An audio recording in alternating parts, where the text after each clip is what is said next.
Bismillahirrahmanirrahim.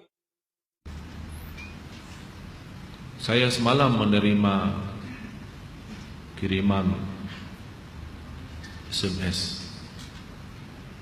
Seorang ibu meninggal dunia. Biasa kalau kita mendengar berita ada orang meninggal dunia, karena kita semua akan menghadapi kematian. Tapi yang luar biasa, peristiwa yang terjadi saat dimakamkan.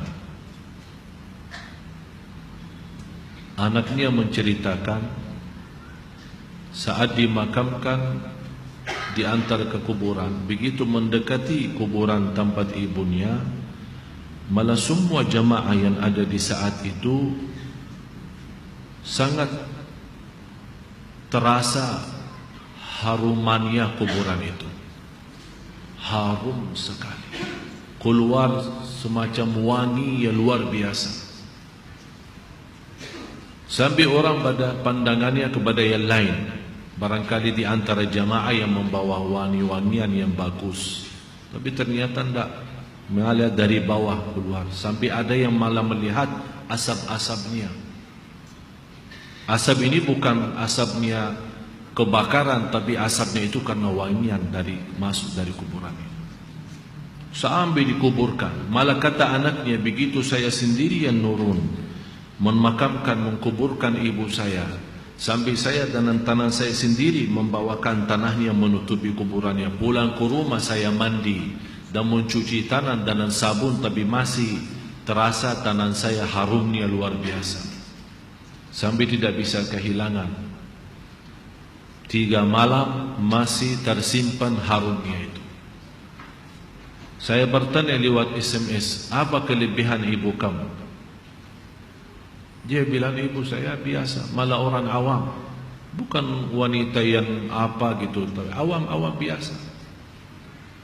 Tapi setahu saya, ibu tidak pernah tidur sebelum membaca surat Al-Mulk, Tabarakalladzi biyadihil mulk.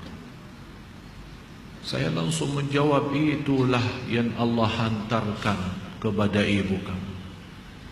Dan inilah berita gembira bagi kita semua, sesuai janjian Rasulullah sallallahu alaihi wasallam. 30 ayat syafa'at li sahibiha min azabil qabr. 30 ayat yang telah membawakan syafaat bagi orang diselamatkan dari siksa kubur. Dari situ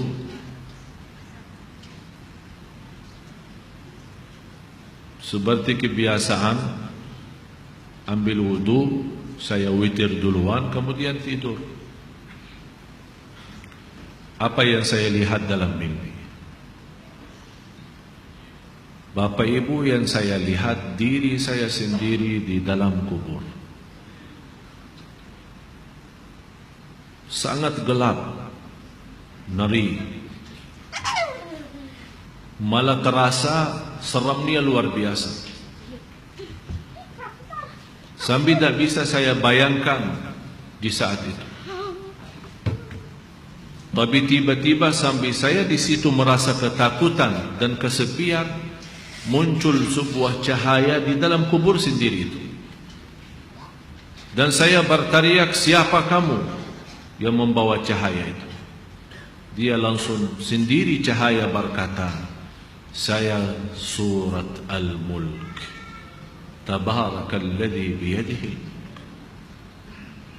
Saya sendiri di malam itu tidak sempat membaca. Saya bangun kaget, saya ambil wudu lagi dan membaca surat Al-Mulk, baru saya tidur lagi. Saya memberikan nasihat kepada semua jemaah yang hadir, tolong sampaikan pesan ini. Jangan tidur belum baca surat Tabarak, karena kita tidak tahu kapan saatnya menghadapi kematian. Bisa jadi itu tidur kita adalah tidur yang terakhir dari dunia ini. Mudah-mudahan dengan kita mengkhatamkan hari kita dengan membaca surat Al-Mulk, Allah ampuni segala dosa kita, dan Allah harumkan kuburan kita menjadi taman dari taman surga. Al-Mulk surah yang luar biasa dahsyat. Saya mohon, biarpun ibu-ibu sedang halangan tidak salat, tetap mau tidur, ambil air wudu dan baca surat Al-Mulk. Baca surat Al-Mulk. Siapapun kiainya, siapapun ustaznya, siapapun dokter yang melarang kita sebagai wanita membaca karena lagi halangan, saya sekarang berkata, ibu-ibu sedang halangan, baca surat Al-Mulk. Karena saat kematian tidak akan bisa membedakan kita lagi suci atau lagi halangan, mati-mati.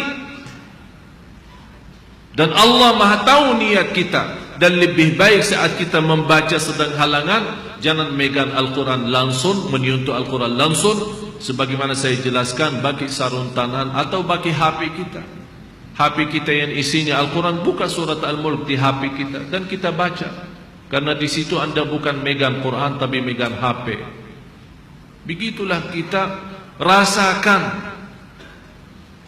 Kalau ya Allah, seandainya Engkau mencabut nyawa saya di malam ini, saya sedang halangan, tapi ya Allah, saya membaca surat Al-Mulk. Niatkan diselamatkan ya Allah dari siksa kubur. Dan harus kita yakini, kita di umur kita di dunia kubur jauh lebih panjang daripada umur kita di dunia. Bisa malah ratusan tahun. Ada yang sudah di alam kubur 1000 tahun. Ada yang lebih. Kira-kira bisa terbayang 1000 tahun. Apalagi ummah yang terdahulu. Oleh karena itu jamaah sekalian, waspadalah, berhati-hatilah. Marilah kita sama-sama menjaga kebaikan itu. Karena sungguh inna rahmatallahi qaribun minal muhsinin. Sungguh rahmat Allah sangat dekat bagi orang yang berbuat baik. Sangat jarak kita menuju ke akhirat sangat dekat. Sangat-sangat dekat. Malah jauh lebih dekat daripada rencana kita besok. Jarak kita ke akhirat, jarak kita masuk kubur jauh lebih dekat daripada rencana kita besok. Malah kematian itu jauh lebih mendadak dan lebih cepat daripada kita mengambil suapan makanan. Belum kita sampai menantarkan, membawakan suap makanan sampai ke mulut kita, sudah dicabut nyawa kita. Jauh lebih cepat itu. Oleh karena itu marilah kita sama-sama semua kita punya salah, punya kekurangan. Apa yang kita senang melihat nanti di hari kiamat, jangan perbuat. Apa yang kita ingin ketemu nanti di hari kiamat, silahkan.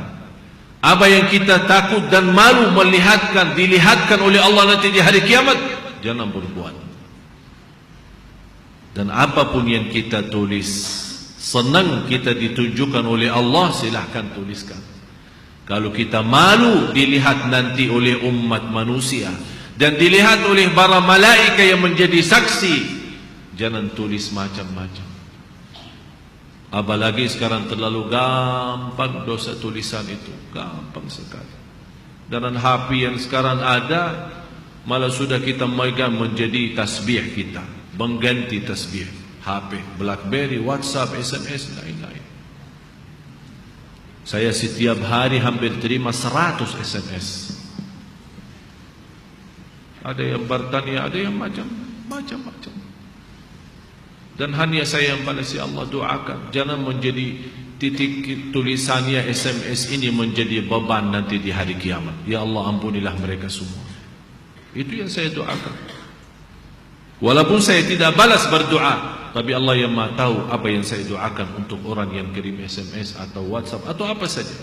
Oleh karena itu jamaah sekalian, hati-hati Bukan masalah sama saya, tapi masalah kita sama Allah.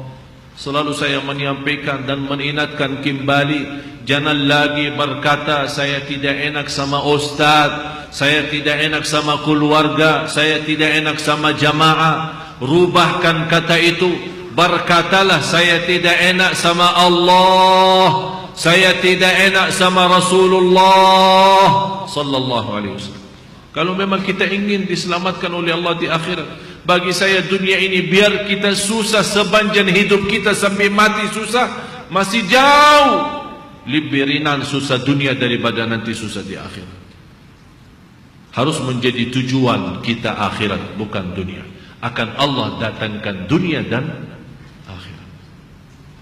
Ya ayyuhalladzina amanu taqullaha wal tanzur nafsun ma qaddamat li ghad wattaqullaha innallaha khabirun bima ta'malun. Orang beriman, bertakwalah kepada Allah dan lihat masing-masing apa yang kita bawa nanti untuk hari esok, hari kiamat.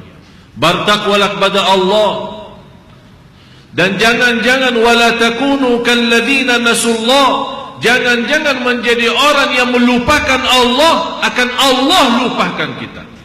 Kalau Allah lupa sama kita, na'udzubillah, berantakan, hancur, dunia akhirat hancur kalau Allah lupa sama kita. Maksudnya lupa Allah sama kita, artinya Allah tidak mau urus kita lagi, tidak mau bantu kita lagi, tidak menolong kita lagi, tidak mau perhatian kita lagi. Na'udzubillah. Kalau Allah tidak mau perhatikan kita, siapa lagi yang mau perhatikan kita?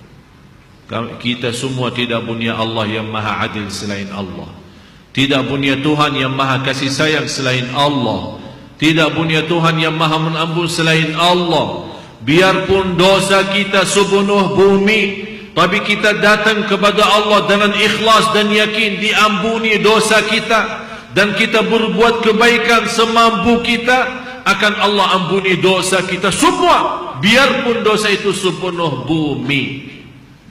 Begitulah indahnya kasih sayangnya Allah. Mudah-mudahan semua yang hadir Allah bukakan hatinya, diberikan petunjuk kepada jalan yang benar, disucikan lahir batin, dikuatkan lahir batin agar senantiasa setiap hari meningkat iman, meningkatkan takwa, menjadi orang yang berilmu dan beramal saleh, agar senantiasa setiap saat, setiap waktu kita mendapatkan karunia rahmat Allah, karena sungguh rahmat Allah sangat dekat bagi orang-orang yang berbuat baik. Al-Fatihah.